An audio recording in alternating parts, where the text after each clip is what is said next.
नमस्कार दोस्तों। ब्राह्मणवाद रक्त पिपासु हो गया है। मोदी सरकार रक्त पिपासा में सत्ता को हथियाने के लिए हर वह कर्म कुकर्म कर रही है जो अनैतिक है, कानून विरोधी है और अपराध है। और दूसरे देशों में दंगे फसाद कराने का काम मोदी सरकार करवा रही है। यह ही नहीं, वो भारत के अंदर भी दंगों की पूरी साजिश रच रही है। और गांधी परिवार लड़ाई लड़ने के लिए लगातार सामने आ रहा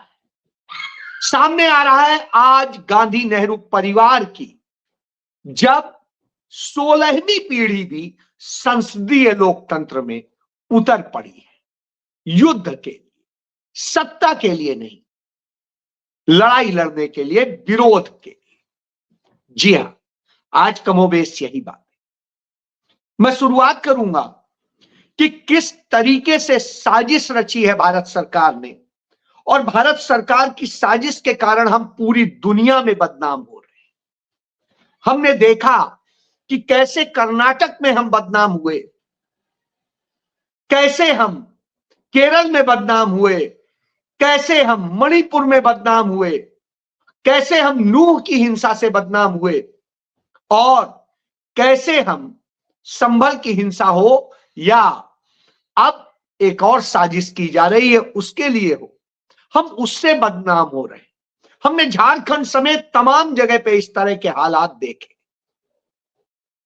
हमने देखा कि कनाडा में हत्या के मामले में पूरी दुनिया ने हमारी भद्द पिटी है। अमेरिका में हुई हत्या में हमारी भद्द पिटी है। और इस तरीके से हमें एक गैंगस्टर्स की सरकार बता दिया गया है। वो गैंगस्टर्स की सरकार जो वसूली भी करती है, वह गैंगस्टर्स की सरकार जो अपराधियों को संरक्षण देने के लिए कानूनी आदेश जारी करती है, और वह गैंगस्टर सरकार जो हमारे देश की पूरी अर्थव्यवस्था को चौपट कर देती है, वह सरकार जो सत्ता में बने रहने के लिए चुनाव को भी लूट लेती है, कैसे मशीनरी का दुरुपयोग करती है और कैसे उसके बाद कानूनों को तोड़ती है। और जब इसकी आवाज उठाता है गांधी परिवार, तो खासकर राहुल गांधी, तो कभी उन्हें किसी छोटी सी अदालत से सजा सुनवा दी जाती है, तो कभी किसी राज्य में उनकी नागरिकता खत्म करने की साजिश रची जाती है। आज यही हो रहा है। जी हां, आज जब बांग्लादेश में तमाम हिंदुओं के साथ लाठीचार्ज हो रहा है और तरह से वो मारे जा रहे हैं, तमाम घटनाएं हो रही हैं, प्रियंका गांधी हो, राहुल गांधी हो, मल्लिकार्जुन खड़गे हो या विपक्ष के कुछ और नेता, उन सब ने मिलकर के यही कहा कि सरकार कड़े से कड़ा कदम उठाए, हम साथ में। लेकिन आज तक एक भी कड़ा कदम मोदी सरकार ने नहीं उठाया, क्योंकि उससे अडानी का नुकसान होता है, उससे उनके प्रिय पूंजीपतियों का नुकसान होता है, इसलिए डरते हैं।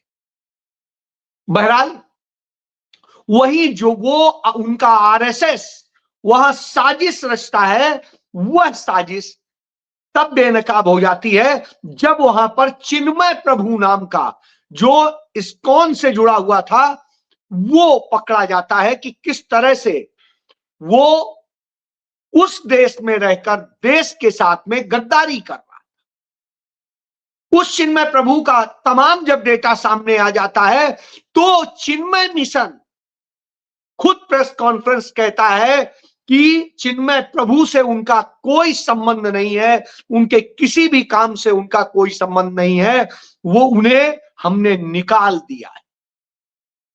यानी अभी तक जो नैरेटिव बनाया जा रहा था उसका जवाब आ जाता है।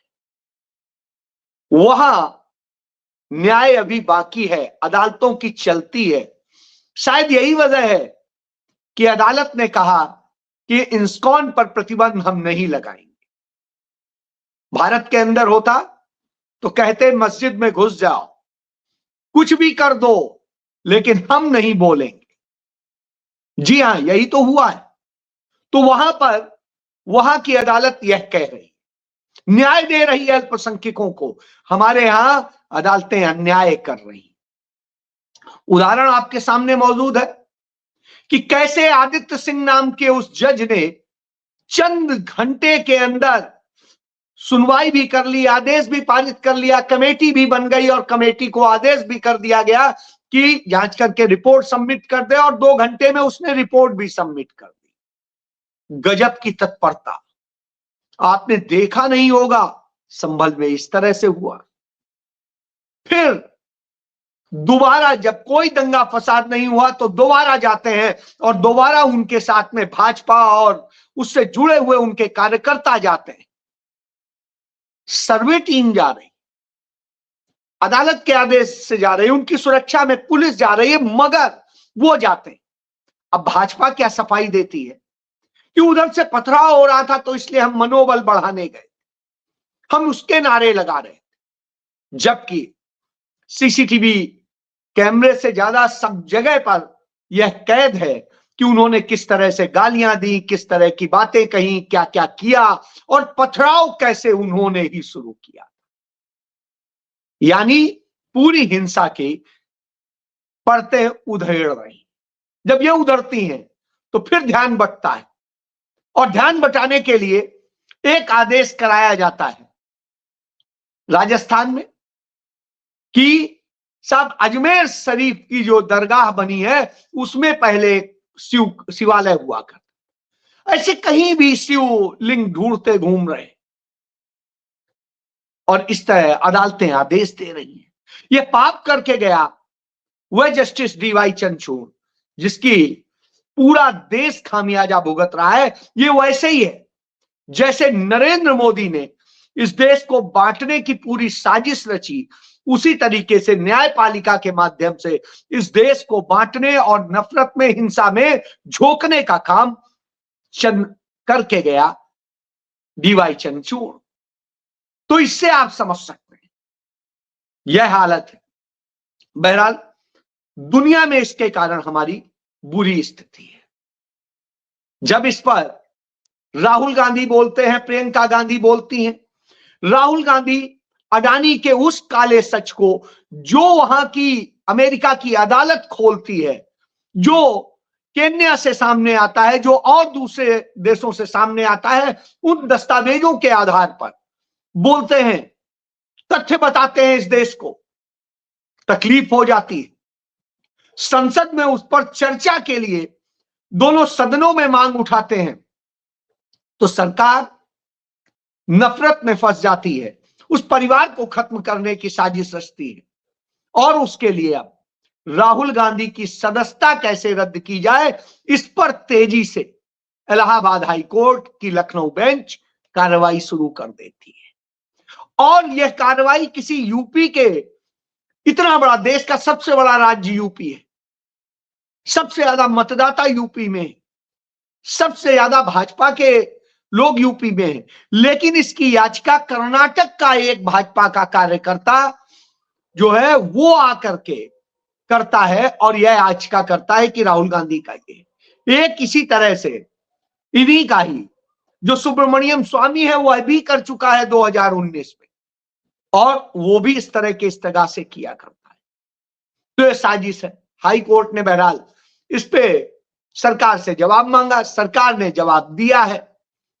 अब उसके बाद में साजिश हो रही कि कैसे इसको खेल किया जाए, क्योंकि कुछ है तो है नहीं, कोई आधिकारिक स्थिति नहीं है, तो मन गढ़ंत सबूत बनाने की कोशिश की जा रही है, क्योंकि अदालतें तो हमारी हैं, जो हम चाहेंगे फैसला करेंगे।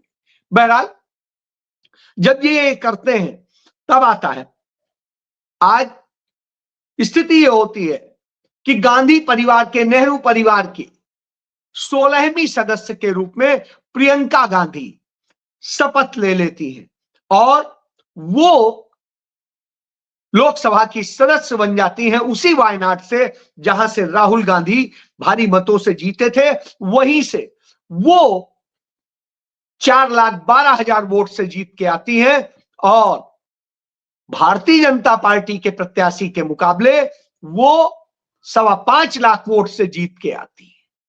तो आप समझिए, अब जब इसकी बात आ रही है तो प्रियंका गांधी जब पहुंचती हैं तो आप सोचिए कि उनका परिवार की वो 16वीं सदस्य है। और इसके पहले आपने देखा देश के पहले प्रधानमंत्री पंडित जवाहरलाल नेहरू, उनके भाई जो थे वो रहे लोकसभा के सदस्य शिवराजवती नेहरू, उमा नेहरू रही, फिरोज गांधी रहे, इंदिरा गांधी रहे, संजय गांधी रहे, विजय लक्ष्मी पंडित रही, संजय गांधी रहे, राजीव गांधी रहे, मेनका गांधी रही, सोनिया गांधी रही और आनंद नारायण मुल्ला रहे, जस्टिस आनंद नारायण मुल्ला, शीला कौल रही, अरुण नेहरू रहे और वरुण गांधी रहे। अब प्रियंका गांधी पहुंच गई। इन 16 सदस्यों में से 2 सदस्य ऐसे हैं जो कांग्रेस की विचारधारा से नहीं रहे। उनमें एक वरुण गांधी है और एक मेनका गांधी है। तो आप इससे खेल को समझ सकते हैं कि इस तरह की स्थितियां। बहरहाल वो लड़ने निकले हैं, लड़ रहे हैं, और जब लड़ रहे हैं तो आप समझिए, और जब लड़ रहे हैं तो हमें देखना पड़ेगा किन किन चीजों से लड़ना है और कैसे लड़ना है, क्योंकि लड़ाई ये आसान नहीं है और जिस तरह के हालात बना दिए गए हैं वो और ज्यादा चिंताजनक है। इस बात को लेकर भारत की वित्त मंत्री निर्मला सीतारमण के जो पति हैं प्रभाकर, वो कहते हैं, क्वेश्चन उठाते हैं कि किस तरीके से खेल किया गया है, किस तरीके से 76 लाख वोट महाराष्ट्र में बढ़ाए गए। इस खेल को समझिए और इसने हार को वो किया है। इसको कांग्रेस पार्टी, राहुल गांधी की टीम ने इस पर रिसर्च करने के बाद में तमाम फैक्ट्स निकाले। तो फैक्ट्स समझ लीजिए, यानी इसका मतलब है कि आप इससे जानिए कि विपक्ष कहीं कमजोर से लड़ रहा था और खेल के कारण जो ये खेल हुआ है, भ्रष्टाचार हुआ है, उसके कारण यह स्थिति है। 19 अक्टूबर 2024 को कांग्रेस पार्टी ने शिकायत दी थी चुनाव आयोग को और पूरे गठबंधन दलों के साथ दी थी कि चुनाव आयोग को कि बड़े पैमाने पर मतदाता सूची में धोखाधड़ी की जा रही है और उन्हें यह खबर लगी है कि हर सीट पर 10,000 वोट जो है बीजेपी अपने फर्जी वोट बढ़ाने का काम कर रही है और इसके लिए हुआ। और देखिए, आप ये पूरी गणित समझिएगा और इस आधार पे तकरीबन 30 से 32 लाख वोट जो है समर्थक जो है इस तरीके से इनके जो रहेंगे।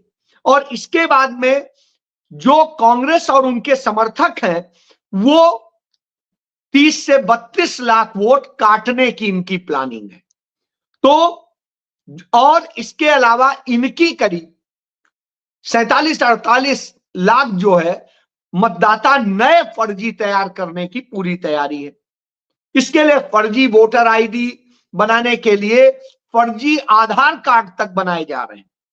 चुनाव आयोग ने कोई कार्रवाई नहीं की।